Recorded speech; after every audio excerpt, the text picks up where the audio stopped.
Bismillahirrahmanirrahim. Assalamualaikum warahmatullahi wabarakatuh. Alhamdulillah wassalatu wassalamu ala Rasulillah wa ala alihi wa sahbihi wa man tabi'ahum bi ihsanin ila yaumiddin, amma ba'du. Baik teman-teman sekalian, pada kesempatan kali ini kita akan melanjutkan kembali pembahasan tentang makharijul huruf, dan sekarang kita akan memasuki makhraj al-lisan. Di mana makhraj al-lisan atau lidah ini terbagi menjadi 10 bagian. Jadi lidah kita yang ukurannya nggak terlalu besar kecil aja dia, paling cuma beberapa senti aja, itu dibagi oleh para ulama menjadi 10 bagian.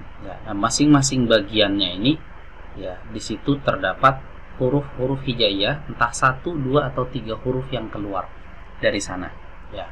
Jadi ini termasuk bagian organ pelafalan manusia yang di dalamnya terkandung paling banyak huruf, karena memang ketika seorang berbicara, organ yang paling banyak digunakan atau paling banyak berperan itu adalah al-lisan, lidah. Nah, sekarang kita akan memasuki bagian yang pertama dari makhraj lidah, yaitu makhrajul qaf.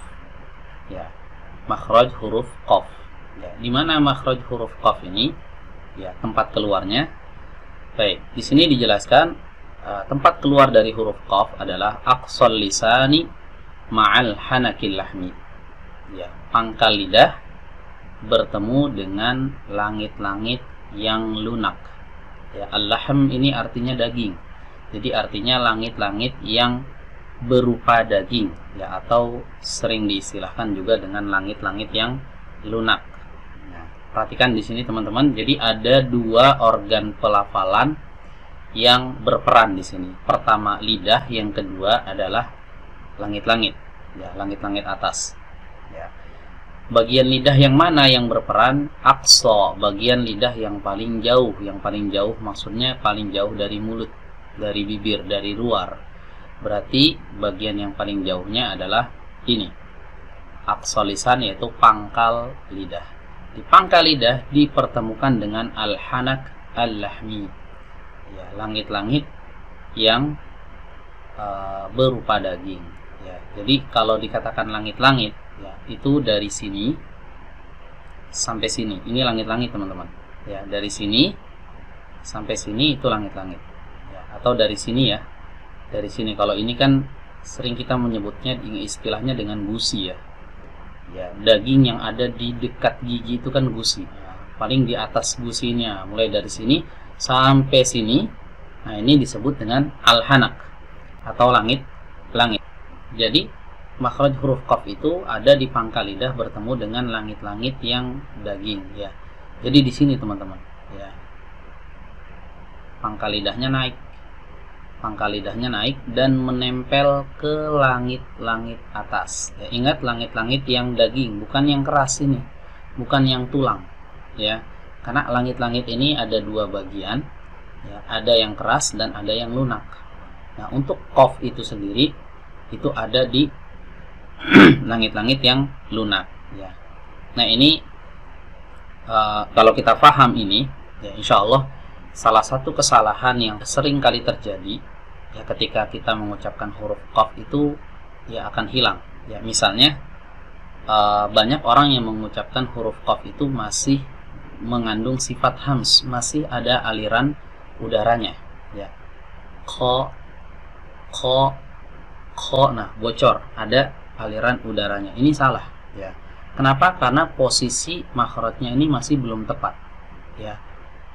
Kalau masih ada aliran udara, masih ada nafas yang bocor keluar, aliran udaranya berhembus, maka makhrajnya itu masih ada di depan sini teman-teman. Masih ada di sini. Jadi perlu dimundurkan lagi sampai ke dalam, sampai ke sini. Jadi pastikan pangkal lidah kita ini bertemu dengan langit-langit yang ada di atasnya, tapi langit-langit yang lunak. Qi, u, bukan ko, qi, ku. Oke, simak teman-teman perbedaannya. Sekali lagi saya baca. Kalau bocor nafasnya bunyinya seperti ini. Ko, qi, ku. Ini bocor. Ko, qi, ku. Tapi kalau tidak bocor, bunyinya seperti ini. O, qi, u. Nah, ini posisinya sudah benar. Ya, ada di pangkal lidah bertemu dengan langit-langit yang ada di atasnya, tapi langit-langit yang lunak. Nah, ini makhraj atau tempat keluarnya huruf qaf. Ya, sampai sini dipahami ya teman-teman ya. Baik, berikutnya kita lanjut ke makhraj lisan yang kedua, ya, yaitu makhrajul kaf, tempat keluarnya huruf kaf. Baik, huruf kaf ya keluar dari aqsal lisan masih di tempat yang sama, di pangkal lidah, ma'al hanakil lahmi wal azmi, ya, bertemu dengan langit-langit yang lunak dan langit-langit yang keras, langit-langit yang berupa daging dan langit-langit yang berupa tulang, ya, yang lunak dan yang keras. Jadi kalau qaf tadi, dia pangkal lidahnya murni bertemu dengan langit-langit yang lunak, yang berwarna apa nih? Berwarna orange ini ya teman-teman ya, agak kemerahan, warna daging. Nah, kalau huruf kaf, ya, itu pangkal lidahnya bukan ke sini saja.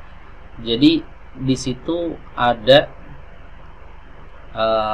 perpaduan antara langit-langit yang lunak dengan langit-langit yang keras. Ya, teman-teman bisa raba.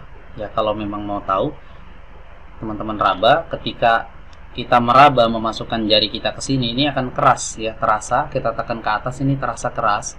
Nanti lama-lama itu akan, kalau semakin ke dalam ya kita raba, nah itu akan terasa lembut di sini.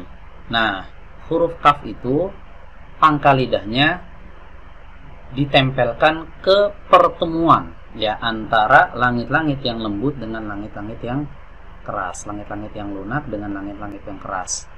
Ya, langit-langit yang lunak ini diistilahkan dengan al-hanakul lahmi, ya.